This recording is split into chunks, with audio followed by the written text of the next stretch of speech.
this is exciting. Chelsea Handler has doubled down pathetically about her child-free video after getting a bunch of backlash from the likes of Tucker Carlson, Jesse Kelly, Ben Shapiro, and some guy named Tim Pool. No idea who that is. I haven't heard of him before. Here's what Tucker Carlson said about her. She's an aging, deeply unlikable woman who never had kids. And Jesse Kelly said that Chelsea Handler's womb resembles a dried up tumbleweed blowing down an old Western town. Ouch. That's not and very her nice. Valentine's date for the 10th year in a row is a decade-old copy of Magic Mike and half-full bottle of Xanax. I mean, maybe you give her the benefit of the doubt and say it's a bottle of wine. Instead, don't go straight to the Xanax. But then in her response, she said, oh no, like I have way more Xanax than that. And she just went twice as hard with every stereotype of childless women. Think she has a Pinterest? No. You don't think she Pinterest? Pinterest is for happy women who don't have TikTok. Fair point. Yeah. Let's watch her video. Is that in the Yeah. This one? Yeah. All right, here we go. A day in the life of a childless woman. The point is to make you feel good about being an aging, deeply unlikable woman who never had kids. Feminists like Chelsea Handler, they've been lied to by their society forever. That you could be a girl boss, you can do anything a man can do, which everyone who's ever seen a woman back up a vehicle knows that's not true. Your womb resembles a dried up tumbleweed blowing down an old Western town. And your Valentine's Day date for the 10th year in a row is a 10-year-old copy of Magic Mike. I'm gonna have to fact check that one. I don't know how long Magic Mike has been out. Miserable. I mean, she is miserable, and it's written all over her face how miserable she is. Hey everyone, I woke up this morning, well, more like afternoon, and noticed that there was an emergency society. Speaking of that, I don't like her beanie. I filmed about not a good color for her. Wow. Why would I even need my own children when I get to hear these crybabies all the time? I mean, I can't believe that bearded version of Tucker Carlson thinks I would take half a bottle of Xanax. I take way more than that, you silly goose. Look, I don't want to debate whether or not I'm a girl boss, although I did my bank plus the cope. And then I thought about the 10 plus different people I've been able to college. And then I remembered my Wait, who'd she put through college if she doesn't have kids? I guess she just so she still has celebrities do that a lot. She has female intuition or if you have as much money as her, you could do that while having kids as well. Yeah. Like her thing is she's listing all these accomplishments as if she couldn't have made them happen while having kids, and it's just simply not true. Yeah. I want to watch the rest of this though, because the ending is the worst. Or was it 5? Oh no, it was 6. And then I remember my recent stand-up special that was just released on Netflix called Revolution, and I thought, yeah, you are a girl Can't wait boss. to see that. You guys seem so triggered by me. I mean, my goodness, Tucker. I think it is time for you to ask yourself a serious question. Are you really upset about how much freedom I have? Or are you upset that you haven't been able to take it away from me yet? Oh, and quick shout out to Ben Shapiro. Thank you for helping my cause of not having children. Who needs the birth control pill when your voice is 100% effective? I don't need a husband, Ben, because I'm in a relationship with myself. I hate that. That's simply not a of thing. all of them, that's the one I hate. It's like I rail against the idea of like self-love. And she in our doesn't even society say, now. I don't need a husband because I have other meaningful relationships in my life that make it worth living. No, it's just all about her. And like using the money thing as like a cope, and it's like she would have been better off just not addressing any of this. I mean, she would have been better off not making her skit in the first place. Well, we can't go back. It was a cope in the first place. Like, but it feels like that's a huge part of our society now, is like convincing people to just like, instead of convincing people to get healthy, just put them on drugs. Instead of having families, which could make you happy, put them on drugs to be happy, or just convince people that you're happy alone. I don't know where the suggestion comes from that people are trying to take her freedom away. Like, no one disputed that she should have the freedom of choice to not have kids. Yeah.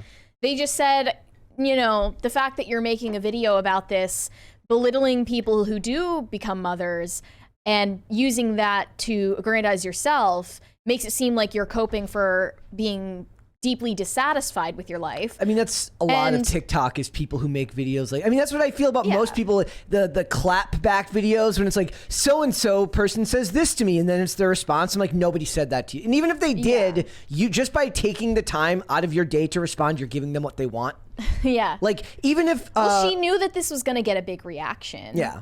That's why she did it. And I think she, at the same time, is attention seeking while also like genuinely showing. And her Daily Show stuff is so bad. She's also making the Daily Show even worse than it was when it had Trevor Noah. She's like, I've never watched the State of the Union before because I have a life. How did they come up with this list of guest hosts? Leslie Jones, Wanda Sykes, D.L. Hughley, Chelsea Handler, Sarah Silverman. I don't want to watch any of these people.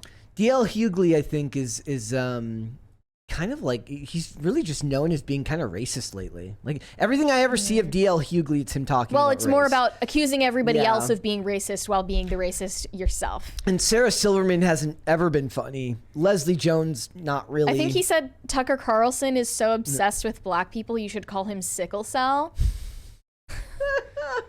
Very obsessed with race. How do you feel about like if somebody says something negative about you, do you think it's important to respond, or do you think it's important to just go on about your day? No, it's definitely, I mean, listen to it, obviously, don't ignore it, but you kind of got to look at it like it's not personal. Like if someone's yelling at me because they don't like me, something's going on with them, and I'm an object in their reality that they're like gauging their personality in relation to, but it's not really about me. I'm who I am.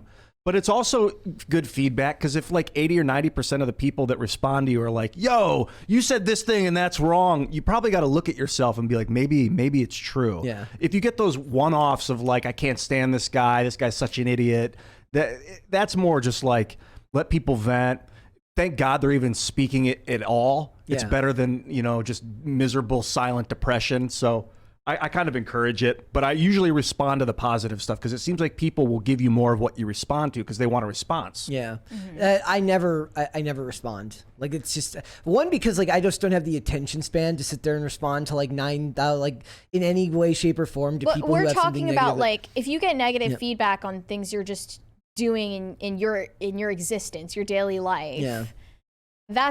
That's one thing. Don't respond to that. But if you're actively spewing negativity into the world like Chelsea Handler has, you deserve the backlash, yes. And if you're doubling down, you're only making the situation worse for yourself. I've always liked, I mean, I don't really know much about Chelsea Handler, but I've always somewhat appreciated her comedy and like, whatever, she's who she is. But and I think that if she doesn't want to have kids, she don't want to have kids, fine. But I think that people are concerned that she's inspiring young women to not have kids. That's you were saying it more along the lines of that it's that she's like defensive about it. I'm more worried that she's going to make a whole another generation of girls think like okay, life's hard right now. I haven't found love yet. Maybe I'll just not have kids and just focus on my career. When I think like people are just giving up on that. We were just watching a video the other day where it's saying like it was talking about since Roe v. Wade got overturned, like what an enormous percentage of Gen Z is just not having sex altogether. Chelsea Handler is one of those people who fear-mongered about the overturning of Roe v. Wade. Yep. And this is the what whole entertainment is doing. stay away from my body Republicans thing. But Gen Z isn't abstaining from sex because of Roe v. Wade. I don't think anybody cared about Roe v. Wade in reality, other than the people who showed up and protested. But the thing is, they're abstaining from sex altogether because they are the ones that are hopping into bed on impulse with strangers are doing it to avoid intimacy. The ones who are abstaining from sex not because they have any moral reason for doing so are also avoiding intimacy.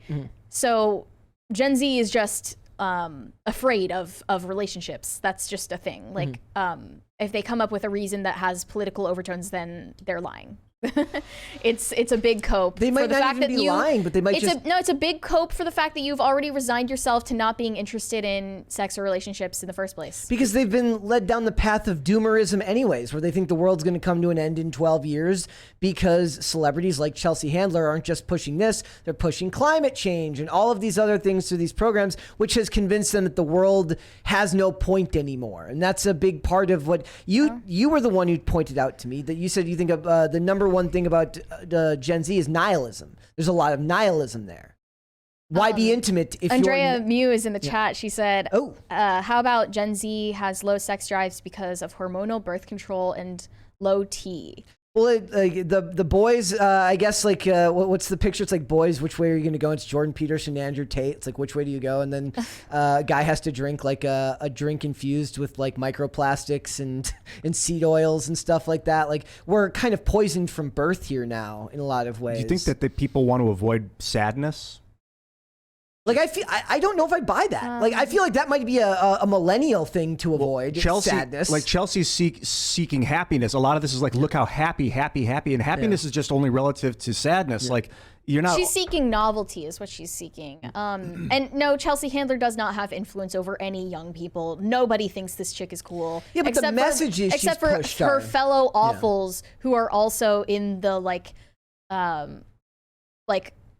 post-menopausal age, or like, I don't know. But this message is not just being pushed by her. I mean, I see this message pushed a lot now. The idea of like not having kids because it's empowering. I used to push it, but it was when I was nihilistic. Yeah. I used to be like, fuck it. I think nihilism is the thing that connects all of this stuff. For her, it's even worse. I think it's not. It's less nihilism, and it's more like cope mixed with financial gain, which sucks. But for a lot of this stuff, it bums me out, because I miss the days when at least some of the media was a little bit aspirational. Like, I made the joke recently where I said less songs about self-love and more songs about more 90s romance songs, like more R&B from the 90s, like Heart-Shaped Box. Yes. Okay. Well, I was thinking more like Boys to Men, but like I'm giving the extreme example of like where love was seen as something that was not just aspirational but also attainable in a way. Like, people were looking to find that, and I just feel like people don't even try anymore. It hurts. Like, the vulnerability often leads to sadness in my experience, but it's not like that's the end of the world. You know, sadness hurts, and it can last for decades. I mean, it can last your entire life if you're not smart about dealing with it. But I mean, without it, you don't know what happiness is. And I agree in the chat. Joseph says, I think it's because of narcissism. And I think a lot of people these days are so self-obsessed, and it goes back to what I was saying there, that they don't necessarily even have the emotional bandwidth to care about another human being. And if they do, they'll just blame them for everything that goes wrong because they're so narcissistic. The thing is, Gen Z doesn't have the attention span to pay attention to another human being. Yeah.